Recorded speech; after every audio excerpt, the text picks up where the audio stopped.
Good morning students. Class 11th chemistry की आज के इस सेशन में आप सभी का वेलकम है। सो स्टूडेंट्स, आज के इस सेशन में हम केमिस्ट्री की चैप्टर 7 को पढ़ेंगे, जो कि है पी ब्लॉक एलिमेंट यानी पी ब्लॉक के तत्व।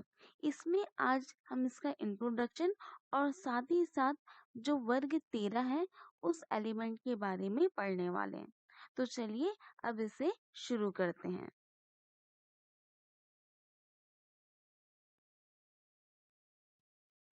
ओके स्टूडेंट्स, तो जैसा कि हम जानते हैं कि पृथ्वी पर पाए जाने वाले जितने भी तत्व हैं उन्हें एक सारणी में क्रमबद्ध रूप से रखा गया है, जिसे कि आवर्त सारणी कहा गया है। इसे SPDF ब्लॉक में बांटा गया है। हम एस ब्लॉक के तत्वों का अध्ययन कर चुके हैं। अब बारी आती है पी ब्लॉक एलिमेंट की। पी ब्लॉक एलिमेंट वर्ग 13 से लेकर वर्ग 18 पर खत्म होता है, जिसमें कि धातु, अधातु और उपधातु यानी कि जिसमें धातु और अधातु दोनों के गुण पाए जाते हैं, उन्हें रखा गया है। पी ब्लॉक तत्व को के एलिमेंट को पी ब्लॉक के तत्व इसलिए कहा जाता है क्योंकि इसमें आखिरी इलेक्ट्रॉन पी ऑर्बिटल में एंटर करता है। इसमें वर्ग 17 में हैलोजेंस को रखा गया है, जिनको अपना अष्टक पूर्ण करने के लिए एक इलेक्ट्रॉन की आवश्यकता होती है, और वर्ग 18 में अक्रिय गैसों को रखा गया है, जिनके अष्टक पूर्ण रूप से कंप्लीट रहते हैं।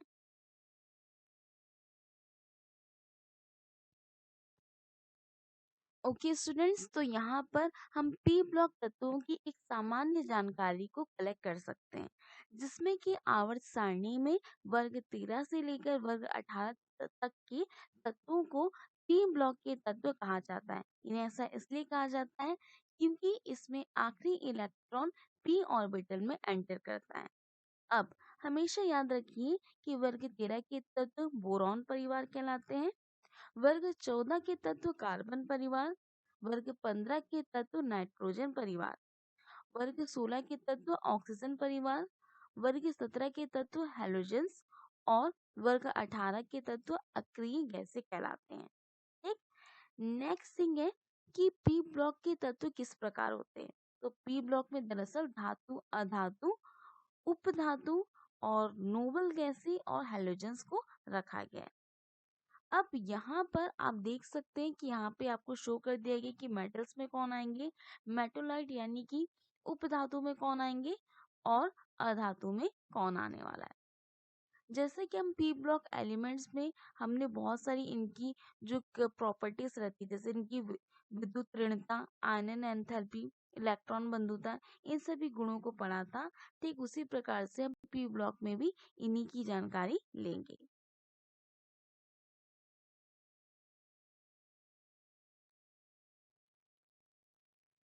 ओके स्टूडेंट्स, तो चलिए अब देखते हैं हम पी ब्लॉक एलिमेंट्स की पीरियोडिक प्रॉपर्टीज के बारे में। सबसे पहले देखेंगे कि आवर्त में बाएं से दाएं जाने पर कौन सी प्रॉपर्टीज में वृद्धि होगी और कौन सी प्रॉपर्टीज में कमी होगी। तो सबसे पहले हम वृद्धि की ओर देते हैं आवर्त में। आवर्त में बाएं से दाएं की ओर जाने पर विद्युत ऋणता यानी सहसंयोजी बंध से बने हुए इलेक्ट्रॉनों को अपनी तरफ आकर्षित करने की क्षमता इनकी बढ़ती चली जाती है। सेकेंड है आयनन एंथैल्पी, यानी एक इलेक्ट्रॉन बाहर निकालने के लिए अधिक ऊर्जा की आवश्यकता होगी, क्योंकि हम बाएं से दाएं की ओर जा रहे हैं, आकार कम होते जा रहा है। नेक्स्ट है ऑक्सीकरण शक्ति, यानी कि इन्हें अपने यौगिक बनाने के लिए इनकी ऑक्सीकरण संख्या उतनी ज्यादा बढ़ती चली जाती है। आवर्त में कमी क्या क्या होती है। आवर्त में कमी होती है इनकी सहसंयोजक त्रिज्या और वॉन्डरवॉल त्रिज्या की। जाहिर सी बात है कि बाएं से दाएं की ओर इनका आकार छोटा होते जा रहा है, तो इनकी सहसंयोजक त्रिज्या और वॉन्डरवॉल त्रिज्या कम होगी ही। नेक्स्ट है धात्विक गुण। ऑब्वियसली हम धातु से अधातु की ओर ट्रेवल कर रहे हैं, तो धात्विक गुण का मान भी कम होते जाता है।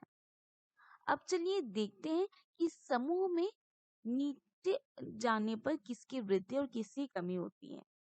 समूह में नीचे की ओर जाने पर सहसंयोजक त्रिज्या और वॉन्डरवॉल त्रिज्या और धात्विक गुण ये तीनों बढ़ते चले जाएंगे। जाहिर सी बात है, आकार बढ़ते चले जाता है, इलेक्ट्रॉन हम आसानी से बाहर निकाल सकते हैं। समूह में नीचे जाने पर कमी क्या होती है? तो कमी होती है विद्युत ऋणात्मकता की। यानी कि ये इलेक्ट्रॉन को अपने पास नहीं रखते हैं, बल्कि इलेक्ट्रॉन को ये देने की क्षमता रखते हैं, क्योंकि धात्विक गुण का मान बढ़ जाता है। आयनन एंथैल्पी का मान भी कम हो जाएगा, क्योंकि आसानी से इलेक्ट्रॉन को हम निकाल सकते हैं। ऑक्सीकरण संख्या के मान में भी कमी हो जाएगी, क्योंकि ये आसानी से जो यौगिक बनाने का गुण रखेंगे इसलिए।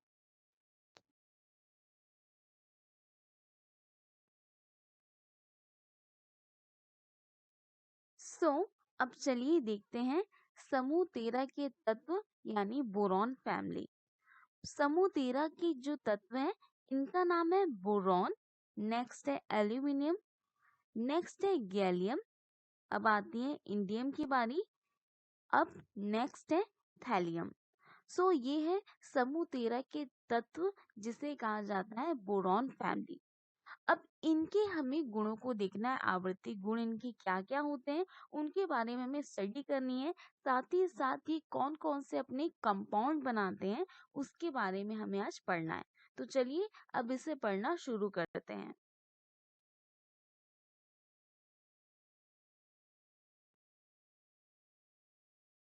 ओके, तो सबसे पहली जो पीरियोडिक प्रॉपर्टी है वो है धात्विक गुण। धात्विक गुण यानी इलेक्ट्रॉन को रिलीज करने की क्षमता रखने वाला तत्व ही धातु कहलाता है। अब हम बोरॉन फैमिली की बात करें तो ये बोरॉन फैमिली ऊपर से नीचे की ओर ट्रेवल करती है, राइट। तो यहाँ पर धात्विक गुण ऊपर से नीचे की ओर जाने पर बढ़ते चले जाता है, यानी नीचे तक की जो एलिमेंट कहला जाएंगे धातु। अब बोरॉन के अलावा बाकी सभी तत्व ही कहला जाते हैं धातु, और ऊपर से नीचे जाने पर ये गुण बढ़ते चले जाता है। क्यों? क्योंकि इनके परमाणु का आकार बढ़ते चले जाता है, शैलों की संख्या बढ़ती है, यानी कोश की संख्या बढ़ते चले जाती है, तो ये आसानी से इलेक्ट्रॉन को रिलीज कर सकते हैं। सेकंड है परमाणु का आकार। जैसा मैंने आपको कह चुका है कि शैल यानी कोशों की संख्या बढ़ती चली जाती है, तो इस परमाणु का आकार भी बढ़ते चले जाएगा।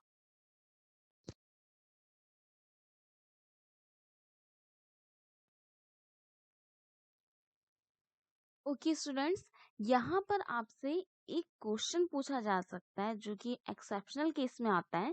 हम जानते हैं कि ऊपर से नीचे जाने पर कभी भी परमाणु के आकार बढ़ते चले जाते हैं, लेकिन अगर आप इस सीरीज में ध्यान दें बोरॉन फैमिली सीरीज की ओर, तो यहाँ पर एल्यूमिनियम के बाद बारी आती है गैलियम की। यानी गैलियम का परमाणु की त्रिज्या का आकार बड़ा होना चाहिए, लेकिन गैलियम की परमाणु त्रिज्या एल्यूमिनियम से कम होती है। ऐसा क्यों? तो इसका कारण ये है कि एल्यूमिनियम जिसका परमाणु क्रमांक है 13, इलेक्ट्रॉनिक विन्यास है 283। अब द्वितीय कोश के जो इलेक्ट्रॉन्स है उनके परिरक्षण प्रभाव के कारण से नाभिक का बाह्य जो बाहरी कोश में उपस्थित इलेक्ट्रॉनों पर प्रभाव है वो कम हो जाता है। अब ये प्रभाव कम हो जाने के कारण इस एल्यूमिनियम के परमाणु की त्रिज्या आकार बड़ा हुआ दिखाई देता है। नेक्स्ट थिंग है, अगर हम गैलियम की बात करें तो इसका परमाणु क्रमांक है 31 और इसका इलेक्ट्रॉनिक विन्यास है 2 8 18 और 3, जहाँ पर 3D कोश में उपस्थित इलेक्ट्रॉन के परिरक्षण प्रभाव कम हो जाते हैं, जिससे कि नाभिक का बाह्यतम कोश के इलेक्ट्रॉन पर प्रभाव अधिक हो जाता है, वो इलेक्ट्रॉन को अधिक अट्रैक्ट करके रखते हैं, जिससे कि गैलियम की परमाणु त्रिज्या कम हो जाती है और इसका आकार भी कम हो जाता है। इसलिए गैलियम की परमाणु त्रिज्या एल्यूमिनियम से कम होगी।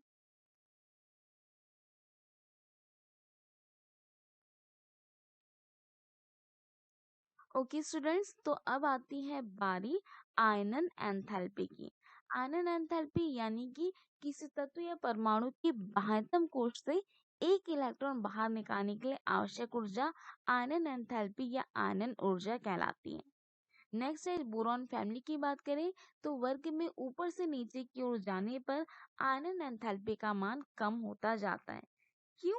क्योंकि परमाणु का आकार बढ़ता चला जाता है, कोशों की संख्या में वृद्धि होते जाती है, इलेक्ट्रॉनों पर नाभिक का जो प्रभाव है वो कम हो जाता है, इसलिए इलेक्ट्रॉन को बाहर निकालने के लिए कम एनर्जी की आवश्यकता होती है।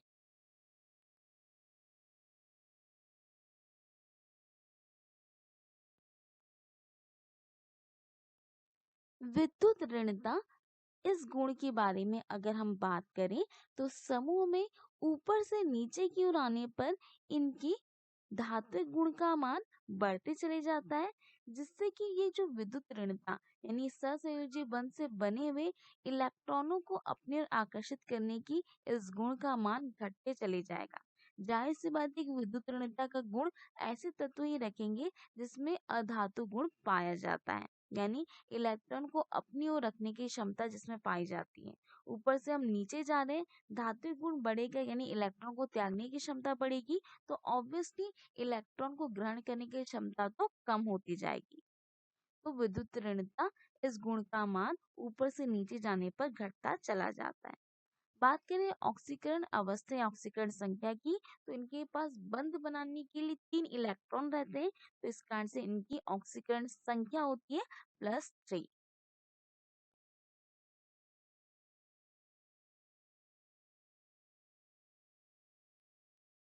अब जैसा कि मैंने आपसे कहा था कि हम पी ब्लॉक एलिमेंट के बारे में पढ़ेंगे और साथ ही साथ इनके कंपाउंड के बारे में पढ़ेंगे कि इस वर्ग के तत्व कौन कौन से कंपाउंड बनाते हैं। हम वर्ग 13 के तत्वों के बारे में बात कर रहे हैं, तो यहाँ पर हम बात करेंगे बोरॉन की। ठीक है, तो यहाँ बोरॉन जिसका परमाणु क्रमांक होता है 5, इलेक्ट्रॉनिक विन्यास हो जाएगा 2 और 3, यानी पहले कोश में 2 इलेक्ट्रॉन जाते हैं और दूसरे कोश में 3 इलेक्ट्रॉन चले जाते हैं। अब बोरॉन कौन कौन से रूप में पाया जाता है, या अपने कौन से एस के रूप में पाया जाता है, या फिर कहीं कौन से कंपाउंड के रूप में पाया जाता है। तो बोरॉन दरअसल बोरेक्स और बोरिक एसिड इस यौगिक के रूप में पाया जाता है। तो चलिए ये यौगिक कैसे बनते हैं, अब इसकी स्टडी करते हैं।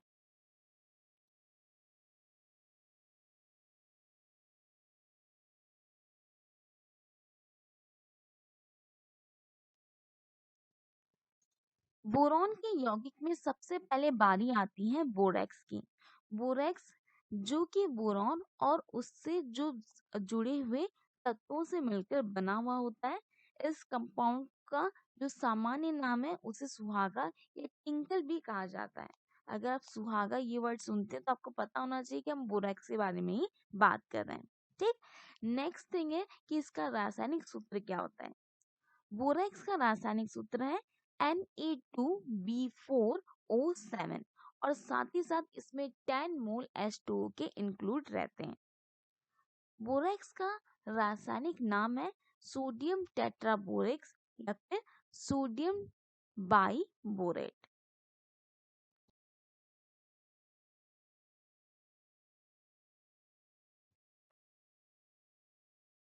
ओके स्टूडेंट्स, तो यहाँ पर बोरेक्स बनाने की विधि को देख लेते हैं। बोरेक्स बनाने के लिए हमें कोलेमेनाइट और सोडियम कार्बोनेट की आवश्यकता होती है। जब कोलेमेनाइट और सोडियम कार्बोनेट को विलयन को गर्म किया जाता है यानी उबाला जाता है, तो हमें बोरेक्स प्राप्त होते हैं। अब इसे गर्म करने के पश्चात इसका क्रिस्टलाइजेशन किया जाता है, जिससे कि हमें बोरेक्स के क्रिस्टल प्राप्त होंगे। हमेशा याद रखिए कि जब आप इस सॉल्यूशन को गर्म करते हैं, इसे बहुत अधिक गर्म किया जाता है, तो गर्म करने से इसके जो सॉल्वेंट है यानी विलायक है वो इवेपोरेट होते चले जाते हैं, यानी भाप बनकर उड़ते चले जाते हैं। गर्म करते करते एक समय ऐसा भी आता है कि इस सॉल्यूशन में नीचे जो क्रिस्टल है वो जमा होते चले जाते हैं। क्रिस्टल यानी कि छोटे छोटे ये जो रवि है वो नीचे बनते चले जाते हैं। इस सॉल्यूशन को धीरे धीरे ठंडा किया जाता है। जब ये पूरी तरह से कूल डाउन हो जाता है तो इसे एक फिल्टर पेपर में छान लिया जाता है। प्राप्त फिल्टर पेपर में आपको बोरेक्स के क्रिस्टल प्राप्त होते हैं। क्रिस्टल यानी जैसे आप चक्कर के दाने को देख सकते हैं। ठीक? अब इसे आप जो फिल्टर पेपर में प्राप्त कर चुके हैं, इसे आप थोड़ा ड्राई वाली जगह पे यानी सूखे वाली जो जगह पे आप इसे रख देते हैं सुखाने के लिए, तो आपको बोरेक्स प्राप्त होंगे।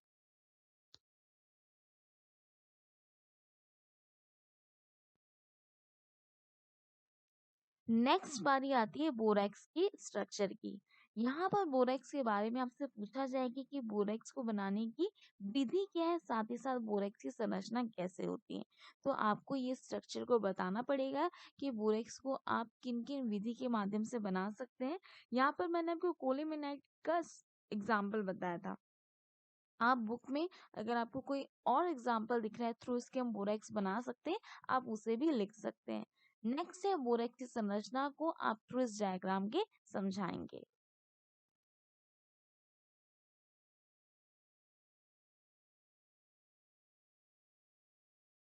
बोरेक्स के बारे में जानने के बाद अब हम जानते हैं बोरिक अम्ल के बारे में, यानी बोरिक एसिड के बारे में। ठीक, ये भी बोरॉन से बना हुआ ही कोई कंपाउंड है जो कि प्रकृति में बोरिक एसिड के रूप में पाया जाता है।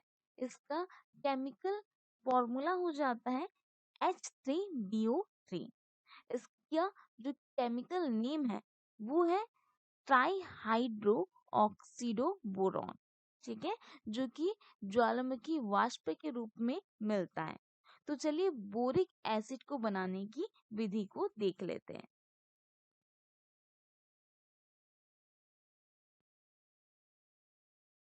ओके, सो अब यहाँ पर हम प्रिपरेशन देखते हैं कि बोरिक अम्ल को कैसे बनाया जाता है। इस मेथड में सबसे पहले हम ले सकते हैं कोलेमेनाइट को। इस कोलेमेनाइट को उबलते हुए जल में हमें डाल देना है और इसे उबालना है। नेक्स्ट थिंग, आखिर में सल्फर डाइऑक्साइड गैस को इस पर प्रोवाइड करना है, जिससे कि हमें बोरिक एसिड प्राप्त हो जाता है। यानी हमें कोलेमेनाइट, नेक्स्ट वाटर और सल्फर डाइऑक्साइड की आवश्यकता होगी बोरिक एसिड यानी H3BO3 प्राप्त करने में। सेकंड है, हम बोरेक्स की सहायता से भी बोरिक अम्ल को प्राप्त कर सकते हैं, जिसमें कि बोरेक्स के जलीय विलयन में हम उसे गर्म करवाने के पश्चात इसे ठंडा करेंगे, तो हमें डालना रहेगा अम्ल को भी, तो जिससे हमें प्राप्त होगा बोरिक एसिड। सो स्टूडेंट्स, आज के इस सेशन में आपने देखा है कि किस प्रकार से हम पी ब्लॉक के तत्वों को अरेंज किया गया है, पी ब्लॉक के तत्वों की अपने विशेषताएं देखी, और यहाँ पर हमने देखा बोरॉन फैमिली को। सो आज के इस सेशन में इतना ही, एंड तब तक के लिए कीप स्टडिंग।